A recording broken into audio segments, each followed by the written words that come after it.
Morning friends, welcome to SNM IAS academy. आज हम आपके साथ बात करने जा रहे हैं कि आज हमारी एग्ज़ाम जैसे जैसे पास आता जा रहा है तो हमारी क्या स्टेट ऑफ माइंड है, हमारी कितनी इफ़ेक्टिव या इनइफेक्टिव इमोशनल स्टेट है, कितनी फंक्शनल या डिसफंक्शनल इमोशंस हैं। तो हम इस बात से आपके साथ एम्पथाइज़ कर सकते हैं कि एज एन एस्पिरेंट हमें अब लगता होगा कि हमें अब डर लग रहा है और हमारे माइंड में बहुत सारे नेगेटिव थॉट्स या एप्रीहेंशंस और कहना चाहिए कि एंग्जाइटी रहेगी। और वो प्रेशर जो है उस समय एग्जामिनेशन हॉल में आपके सेंटर में भी आपके ऊपर रिफ्लेक्ट होगा कि हमारे पास जो है हमें लगेगा कि हम कैसे परफॉर्म कर पाएंगे। उसमें हमारा मेमोरी लॉस हो सकता है, ब्लैकआउट हो सकता है यदि अभी हमने ये नहीं सीखा कि अपने इस डर का सामना कैसे करना है, अपनी इस एंग्जाइटी को, इस फियर को, इस स्ट्रेस को हमने कैसे ओवरकम करना है। तो आपकी इस स्टेट ऑफ माइंड को समझते हुए और आपको जो है इसमें हेल्प करने के लिए आज हम थोड़ी देर के लिए आपसे बात करेंगे कि हम अपने इस एग्जामिनेशन फियर को कैसे ओवरकम कर सकते हैं, राइट। तो फ्रेंड्स, हमें यहाँ पर सबसे पहले ये समझना होगा कि रीज़न क्या है। जब हम उस फियर को एक्सपीरियंस करते हैं तो उसका रीज़न क्या है। यहाँ पर दो तरह के रीज़न हैं। या तो हम उस सिचुएशंस को बहुत बड़ा बना लेते हैं, है ना, तो हमारा रिस्पांस जो है वो बड़ा कैटास्ट्रॉफिक हो जाता है, मतलब हम सिचुएशन को बहुत ज़्यादा एग्जैजरेट कर लेते हैं और हमें लगता है कि यदि ये एग्ज़ाम क्लियर नहीं हुआ तो क्या होगा, this will be the death, this will be the dead end of my life, है ना। हमें लगता है कि यही सब कुछ है और इसके अलावा हमारे पास कोई और चॉइस और ऑल्टरनेटिव नहीं है। व्हाट इफ़ यदि ये क्लियर नहीं हुआ तो सब कुछ, हमारे थॉट्स, हमारी इमोशंस कैसे आती है कि हम बर्बाद हो जाएंगे, है ना, सब कुछ ख़त्म हो जाएगा, सब लोग क्या सोचेंगे। तो हम इस रिस्पॉन्स को, मतलब हमारा जो थॉट प्रोसेस है वो बहुत, हम इसको बड़ा बना लेते हैं।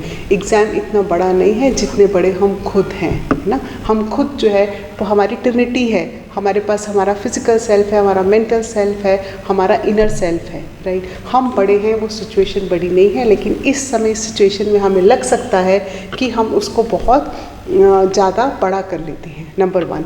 नंबर 2, हम क्या करते हैं कोशिश इस समय, जो चीज़ अनकंट्रोलेबल है, राइट, जो चीज़ हमारे हाथ में नहीं है, जैसे एग्ज़ाम कैसा आएगा, है ना, एग्ज़ाम का डिफ़िकल्टी लेवल कैसा होगा, राइट, और एग्ज़ाम रिज़ल्ट कैसा आएगा, हमारे फेवर में आएगा कि नहीं, राइट, ठीक है, हमसे एग्ज़ाम टाइम मैनेज हो पाएगा कि नहीं। जो चीज़ हमारे बिल्कुल अभी कंट्रोल में ही नहीं है, पेपर का पैटर्न कहीं चेंज ना हो जाए, लेंदी ना आ जाए, CSET क्वालिफाई होगा कि नहीं, वो हम उस अनकंट्रोलेबल को कंट्रोल करने की इस समय यदि कोशिश करेंगे तो स्वाभाविक है कि हमारा जो डर है, हमारा जो स्ट्रेस है, हमारी एप्रीहेंशंस हैं वो बहुत ज़्यादा बढ़ेंगी।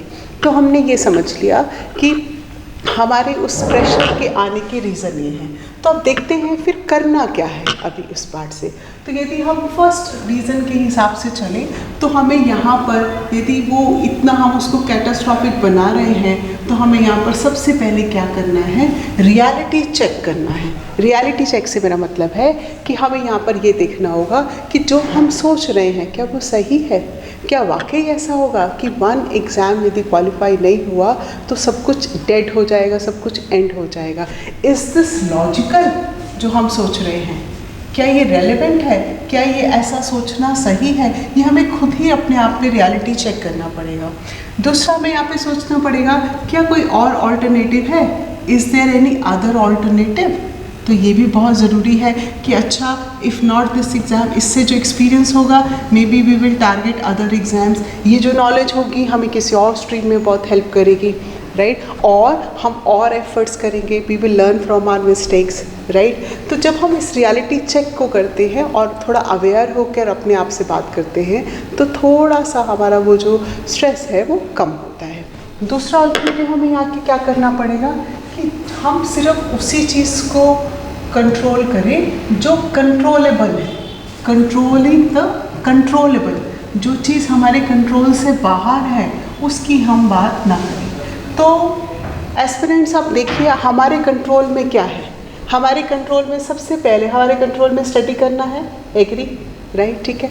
फिर हमारे कंट्रोल में उसी को बार बार क्या करना है, थरो रिवीजन करना है, ये हमारे कंट्रोल में है। अपनी टाइम टेबल बनाना, सिस्टमेटिकली प्लान करना, ये हमारे कंट्रोल में है। राइट, ठीक है। अपनी स्टडी को प्रायोरिटाइज करना कि जो डिफ़िकल्ट लग रहा है आपको टॉपिक है ना, उसको इस तरह से प्लान आउट करना कि आप एक दिन में जो है पैरेलल 2 जीएस के मॉड्यूल्स को रिवाइज़ कीजिए, साथ में आप स्टेट के करंट अफेयर्स और एचपी जीके के लिए भी टाइम निकालिए। तो सिस्टमेटिकली प्लान के साथ जब हम उसको अपने टास्क को प्रायोरिटाइज करते हैं, राइट, ये हमारे कंट्रोल में है। तो जो चीज़ आपके कंट्रोल में है और कंसिस्टेंट पढ़ते रहना, इसमें हमने जो है इसमें इरेगुलर नहीं होना, राइट। तो आप जो है धीरे धीरे धीरे जब इसको लगे रहेंगे तो ज़रूर आप उसको अचीव कर पाएंगे। और इसके साथ साथ हमेशा याद रखिए कि जो हमारा ह्यूमन ब्रेन है, राइट, उसके 2 ही फ्यूल्स हैं। देयर आर 2 फ्यूल्स जो ह्यूमन ब्रेन को चाहिए होते हैं, राइट। और ह्यूमन ब्रेन के लिए फ्यूल्स हमारे पास क्या है, एक फ्यूल उसको है ग्लूकोज और एक फ्यूल है ऑक्सीजन। तो इसका मतलब हम क्या बात करते आ रहे हैं, हम हमेशा बात करते आ रहे हैं माइंडफुल ईटिंग कीजिए, हेल्दी ईटिंग हैबिट्स इनकलकेट कीजिए और जो है ब्रीदिंग एक्सरसाइजेस पे ध्यान दीजिए। तो ब्रेन का ऑटोमेटिकली जो उसका कंसंट्रेशन पावर है, जो उसका रिटेंशन पावर है, वो बढ़ेगा और आप इससे अपनी परफॉर्मेंस को जो है वो इम्प्रूव कर सकते हैं। इसका मतलब आज हमने क्या सीखा कि कुछ चीज़ें जो है हमारे ही कंट्रोल में है। यदि हम अपना पर्सपेक्टिव, अपना दृष्टिकोण जो है थोड़ा सा चेंज कर लें और उसमें पॉजिटिव चीज़ों पे ध्यान दें और उन चीज़ों को, नेगेटिव आउटकम्स को बहुत बढ़ा चढ़ा के दिमाग में उसका हवा ना बनाएं, तो डेफिनेटली हम अपनी परफॉर्मेंस को इम्प्रूव कर सकते हैं। एंड में मैं आपसे यही कहना चाहूँगी बच्चों कि यदि हम अपनी दृष्टि बदल लेते हैं तो सृष्टि ही बदल जाती है। सिर्फ देखने का नज़रिया है, राइट।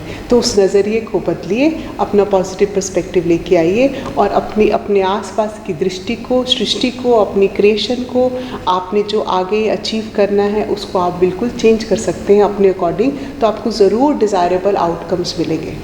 तो इसी आशा के साथ कि आपको जल्दी ही अपनी मंजिल प्राप्त हो और आपकी जो मेहनत है वो काफ़ी फले फूले। So thank you so much for watching and wish you all the best for your exam.